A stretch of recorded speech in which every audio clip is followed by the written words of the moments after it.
behind our knowledge, dahil ako bilang member ng Fifth Sangguniang Pangunsod ngayon, kailangan ko rin na magtanong sa mga kinangungkulan at ipahayag ko sa aking mga kasamahan ang tungkol sa bagong taripa ng waterworks. Sa ibang balita, kalinsabay ng nalalapit na synchronized barangay at SK election sa darating na 25 ng Oktubre, ilang mga paghahanda na ang ginagawa ng City Comelec upang makamit ang matahimik at mapayapang halalan. Kaugnay nito, bukas ika-25 ng Setyembre hanggang ika-10 ng Nobyembre, sisimulan na ang election period kung saan ilang mga panuntunan ng ahensya ang ipinanawagan ni City Comelec Officer Sonia Dinglasan na nakatakdang simulan gaya na lamang ng pagpapaskil ng mga certified voters list sa mga itinalagang presinto at ang mahigpit na pagpapatupad ng election gun ban. Meron kaming calendar of activities at simula mamayang midnight hanggang sa November 10. Ito po ay paghahanda upang maging maayos at mapayapa ang ating halalan. Bawal na naman po yung pagdadala ng baril. Ito po yung sinasabi nating gun ban. Muli po, sinasabi ko na ito ay magsisimula mamayang hating gabi hanggang November 10. So, yung pong mga nagbibitbit dyan ng baril, tayo po ay muli, katulad ng national and local election, total gun ban. At mahigpit pong ipatutupad ng ating mga kapulisan ang pag-check point muli. Di tulad naman ng nagdaang national local election na automation ang proseso, ang idaraos ng halalan ay manual election, tulad ng mga dating eleksyon kung saan nakatakdang sumailalim ang mahigit sa 600 guro na aakto bilang mga Board of Election Tellers at sila ring magsasagawa ng canvassing matapos ang halalan. Samantala sa kasalukuyan, nasa 65,266 na regular registered voters ang naitala ng City Comelec at 2,714 na SK. Mahigit naman sa 200 na clustered precinct ang itinalaga ng City Comelec para sa nalalapit na eleksyon.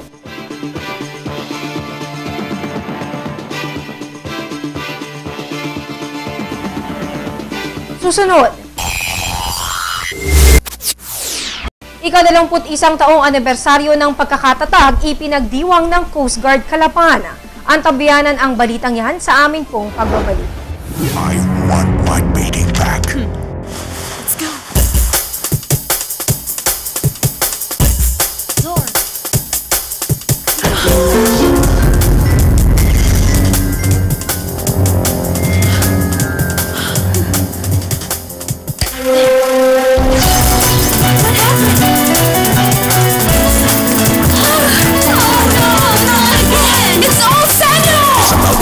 On HD LCD Sanyo. Bakit ka kasi kumabit? Alam mong di tama yan, di ba? Huwag ka nang gumamit ng pag-aari ng iba. Nakakaperwisyo ka sa mga legal na cable. Lumalabo ang signal nila. Mahiya ka naman, hoy. Illegal na cable mo, putulin na.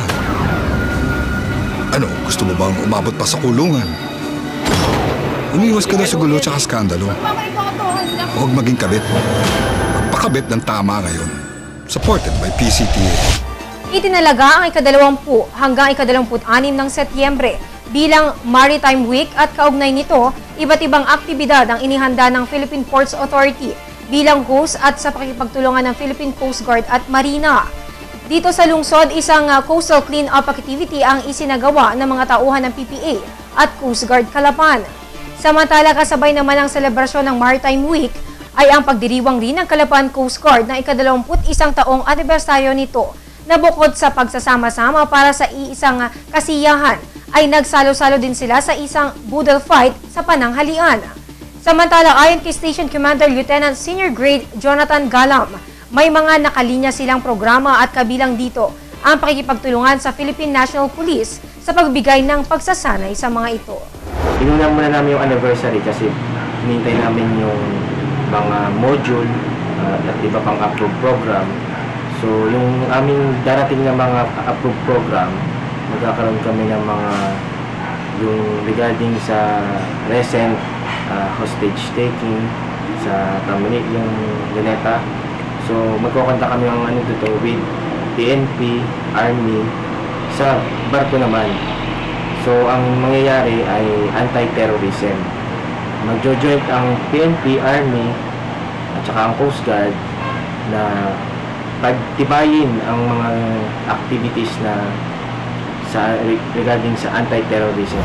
Isang paanyaya rin ang kanyang ipinaabot sa lahat ng nagnanais na maging bahagi ng Philippine Coast Guard, kung saan bukas gaganapin ang nationwide examination para sa PCG Cadetship Programs. So, mayroong tayong exam nga pala ng cadetship program ng Philippine Coast Guard regarding sa 4 years college course.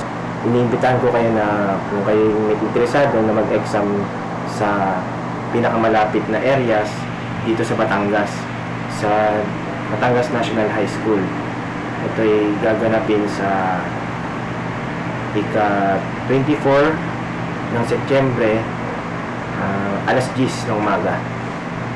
So, ang mga requirements ay high school graduate or first year college level at natural born citizen dito sa Philippines and with good health at saka walang criminal case. Yun ang mga requirements.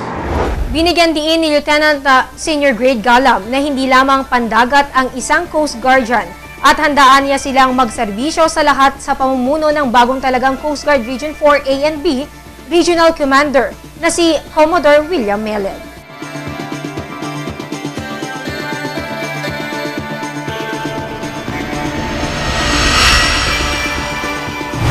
At yan po ang kabuuan ng mga balitang nakala para sa araw na ito. Para po sa inyong comments o suggestions, mga balita at impormasyon na nais nyong iparating sa aming programa, tumawag po lamang sa TVNet hotline sa numero bilang 043-288-4240. Ito po ang TVNet Newsline, katotohanan at serbisyo hatid sa mga Mindoreño. Ako po sa Irish Balyada, nag-iiwan sa inyo ng isang mapayapa at magandang gabi. Maraming pong salamat sa inyong walang sawang pagsubaybay.